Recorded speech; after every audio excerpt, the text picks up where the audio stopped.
Assalamualaikum warahmatullahi wabarakatuh.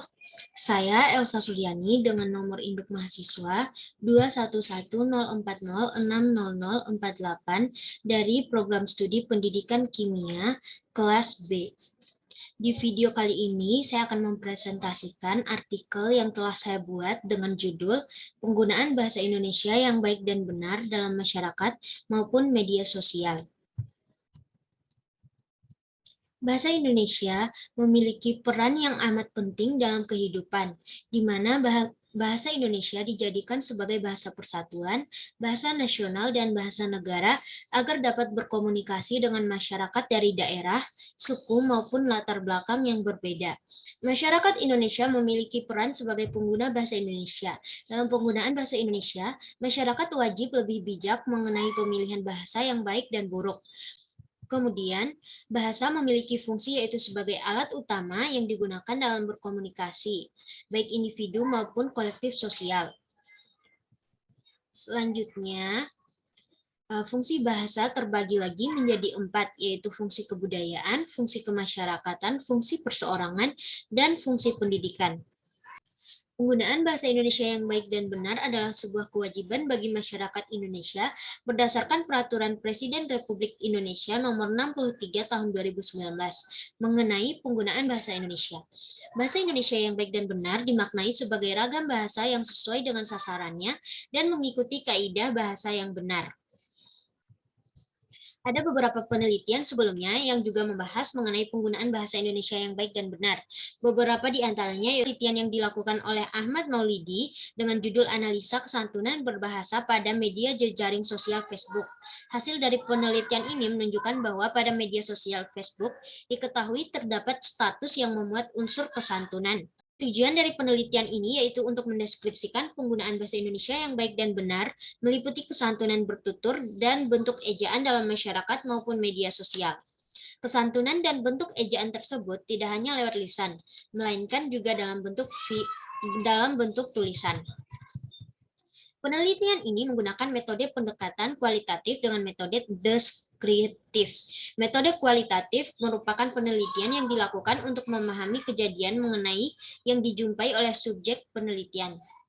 Studi kepustakaan pada penelitian ini yaitu mengamati penggunaan bahasa Indonesia yang baik dan benar dalam lingkungan sekitar, wacana status, dan komentar di Facebook, cerita dan komentar di Instagram, dan postingan di Twitter. Teknik pengumpulan data dalam penelitian ini menggunakan metode observasi karena diperlukan pengamatan dan dalam mengumpulkan data. Kemudian penelitian ini mengkaji data dari temuan pola komunikasi penggunaan bahasa Indonesia yang baik dan benar dalam masyarakat serta media sosial. Prinsip kesantunan tersebut meliputi yang pertama maksim kebijaksanaan. Contohnya yaitu dari tuturan di atas terlihat bahwa tuturan yang diberikan oleh tuan rumah sangat memberikan keuntungan tamu. Biasanya tuturan seperti ini ditemukan dalam keluarga pada kehidupan bermasyarakat. Oleh sebab itu, tindak tutur di atas merupakan bagian dari maksim kebijaksanaan. Yang kedua yaitu maksim kedermawanan.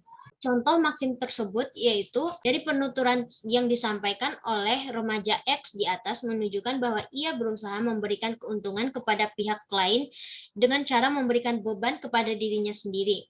Orang-orang yang tidak mau membantu orang lain dan tidak mau bekerja sama dapat dianggap tidak memiliki kesantunan. Yang ketiga, maksim penghargaan. Contohnya seperti di bawah ini. Hal yang dilakukan oleh penutur A dengan menunjukkan lukisannya kepada si B seperti di atas, mendapatkan tanggapan yang baik dan disertai pujian atau penghargaan dari si B, sehingga bentuk tuturan di atas termasuk bagian dari maksim penghargaan, dan si B dapat dikatakan berperilaku santun. Keempat, maksim kesederhanaan. Contohnya seperti yang dilakukan oleh penyanyi X dan penyanyi Y. Tuturan yang dilakukan oleh penyanyi Y kepada penyanyi X menunjukkan bahwa ia memiliki sikap rendah hati dan mengurangi pujian untuk dirinya sendiri, sehingga tuturan tersebut dapat dikatakan santun. Yang kelima, maksim permufakatan. Contohnya yaitu percakapan yang dilakukan oleh Alia dan Aji. Tuturan di atas menunjukkan kesantunan, karena Aji dapat menciptakan kesepakatan dengan Alia, sehingga dapat memaksimalkan kecocokan antara mereka. Tuturan akan menjadi santun. Kemudian yang keenam yaitu maksim kesimpatian. Contohnya yaitu seperti percakapan yang dilakukan antara Adi dan Beni. Dari tuturan di atas terlihat bahwa Beni menunjukkan rasa simpatinya terhadap musibah yang dihadapi oleh Adi. Seseorang yang dapat memberikan rasa simpati kepada orang lain dapat dikatakan memiliki sikap yang santun. Selanjutnya, penggunaan bahasa Indonesia yang baik dan benar pada media sosial. Seperti gambar pertama, tuturan pada status Twitter tersebut menunjukkan sebuah pertanyaan dengan diikuti oleh tanda tanya. Terlihat bahwa ejaan pada setiap kata maupun kalimat sudah menunjukkan perwujudan dari bahasa Indonesia yang baik dan benar. Kemudian gambar keempat. Tuturan di atas merupakan salah satu komentar di Facebook, di mana penutur mendoakan orang lain agar senantiasa dalam keadaan sehat.